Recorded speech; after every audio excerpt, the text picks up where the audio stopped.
Assalamualaikum warahmatullahi wabarakatuh. Halo semuanya, pada kesempatan kali ini saya akan memaparkan hasil analisis saya terhadap putusan tindak pidana korporasi dalam lingkup sumber daya alam dan lingkungan hidup. Putusan yang saya analisis adalah putusan Pengadilan Negeri Rengat nomor 256 garing pidana khusus garing 2021 garing PN Rengat yang melibatkan PT Gandaira Hendana. Fokus pembahasan saya adalah mengenai pertanggungjawaban pidana korporasi, yaitu apakah korporasi dalam perkara ini dapat dimintai pertanggungjawaban pidana dan apakah putusan hakim sudah tepat. Lingkungan hidup merupakan bagian penting dalam kehidupan manusia dan menjadi salah satu unsur yang harus dijaga keberlanjutannya. Namun dalam praktiknya, aktivitas usaha yang dilakukan oleh korporasi seringkali menimbulkan dampak negatif terhadap lingkungan. Salah satu permasalahan yang sering terjadi di Indonesia adalah kebakaran hutan dan lahan. Kebakaran tersebut tidak hanya menyebabkan kerusakan lingkungan, tetapi juga menimbulkan pencemaran udara, gangguan kesehatan masyarakat, kerugian ekonomi, serta hilangnya keanekaragaman hayati. Untuk mengatasi permasalahan tersebut, Indonesia telah mengatur pertanggungjawaban pidana korporasi melalui Undang-Undang Nomor 32 Tahun 2009 tentang Perlindungan dan Pengelolaan Lingkungan Hidup. Melalui undang-undang tersebut, korporasi dapat dipidana apabila terbukti melakukan tindak pidana lingkungan hidup. Salah satu contoh penerapannya adalah kasus PT Gandaira Hendana yang akan saya bahas dalam video ini. Objek kajian pada video ini adalah putusan Pengadilan Negeri Rengat nomor 256 garing pidana khusus garing 2021 garing PN Rengat. Perusahaan ini didakwa melakukan tindak pidana lingkungan hidup berdasarkan pasal 98 Undang-Undang Nomor 32 Tahun 2009 tentang Perlindungan dan Pengelolaan Lingkungan Hidup. Kasus ini bermula pada bulan September tahun 2019. Pada saat itu terjadi kebakaran lahan di area hak guna usaha atau HGU milik PT Gandaira Hendana yang berlokasi di Desa Seluti, Kecamatan Lirik, Kabupaten Indragiri Hulu, Provinsi Riau. Luas lahan yang terbakar mencapai sekitar 580 hektar dan kebakaran berlangsung selama kurang lebih 21 hari. Akibat kebakaran tersebut terjadi kerusakan lingkungan yang cukup luas serta menimbulkan pencemaran udara akibat asap yang dihasilkan.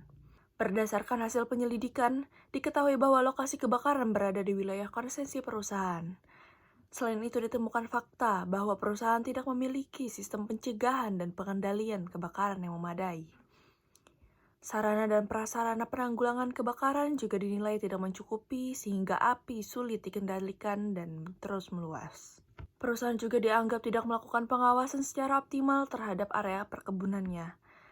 Atas dasar fakta-fakta tersebut, Jaksa Penuntut Umum menilai bahwa PT Gandaira Hendana telah melakukan tindak pidana lingkungan hidup dan kemudian mengajukan perkara tersebut ke Pengadilan Negeri Rengat. Setelah memeriksa alat bukti, keterangan saksi, dan keterangan ahli, Majelis Hakim menyatakan bahwa PT Gandaira Hendana terbukti bersalah melakukan tindak pidana lingkungan hidup. Hakim kemudian menjatuhkan pidana denda sebesar 8 miliar rupiah, serta pidana tambahan berupa kewajiban pemulihan lingkungan sebesar 208,8 miliar rupiah. Putusan ini menunjukkan bahwa hakim tidak hanya berorientasi pada penghukuman, tetapi juga pada pemulihan kerusakan lingkungan yang telah terjadi. Hidup, di mana kasus posisinya berawal pada tahun 2019, PT Gandaira Hendana yang bergerak di bidang perkebunan kelapa sawit. Pada waktu itu di tahun 2019 telah terjadi kebakaran di areal hak guna usaha, tepatnya di koordinat Lintang Utara 015 derajat 48, bujur timur 102, di desa Sekolubu, Tigo seluas kurang lebih 100 hektar. Adapun tadi dakwaan yang disampaikan dengan dakwaan pasal 98 dan 99 junto pasal 116 Undang-Undang Nomor 32 Tahun 2009 tentang Perlindungan dan Pengelolaan Lingkungan Hidup. Berdasarkan pasal 116 Undang-Undang Nomor 32 Tahun 2009 serta Peraturan Mahkamah Agung Nomor 13 Tahun 2016, korporasi dapat menjadi pelaku tindak pidana. Dengan demikian, PT Gandaira Hendana dapat dimintai pertanggungjawaban atas peristiwa yang terjadi dalam area usahanya. Dalam hukum pidana korporasi, kesalahan tidak selalu harus dibuktikan melalui perintah langsung dari direksi. Kesalahan dapat dilihat dari kebijakan perusahaan, lemahnya pengawasan, atau kegagalan perusahaan dalam mencegah terjadinya tindak pidana. Dalam perkara ini, hakim menemukan bahwa perusahaan tidak menjalankan kewajiban pencegahan kebakaran secara maksimal. Perusahaan juga tidak memiliki sarana pengendalian kebakaran yang memadai serta tidak melakukan pengawasan yang efektif. Oleh karena itu, unsur kesalahan korporasi menurut saya telah terpenuhi. Hakim menjatuhkan pidana denda dan kewajiban pemulihan lingkungan.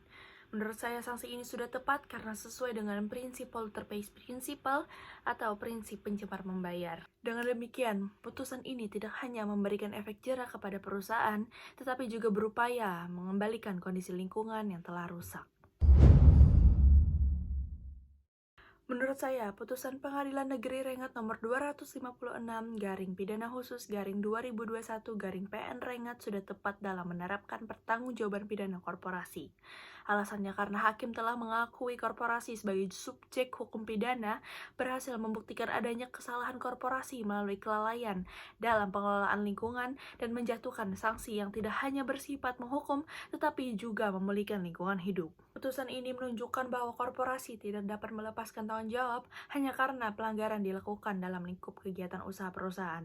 Sebaliknya, korporasi tetap memiliki kewajiban untuk memastikan bahwa seluruh aktivitas usahanya tidak menimbulkan kerusakan lingkungan. Dapat disimpulkan bahwa PT Gandaira Hendana dapat dimintai pertanggungjawaban pidana karena kebakaran terjadi dalam area hak guna usaha yang berada di bawah pengelolaan perusahaan.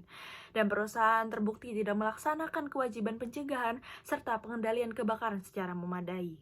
Menurut saya, putusan Pengadilan Negeri Rengat nomor 256/Pidana Khusus/2021/PN Rengat sudah sesuai dengan prinsip pertanggungjawaban pidana korporasi dan tujuan perlindungan lingkungan hidup sebagaimana diatur dalam Undang-Undang Nomor 32 Tahun 2009. Putusan ini juga menjadi contoh penting bahwa penegakan hukum lingkungan tidak hanya berfokus pada pemberian sanksi, tetapi juga pada upaya pemulihan kerusakan lingkungan demi mewujudkan pengelolaan sumber daya alam yang berkelanjutan. Sekian pemaparan dari saya, terima kasih atas perhatiannya. Wassalamualaikum warahmatullahi wabarakatuh.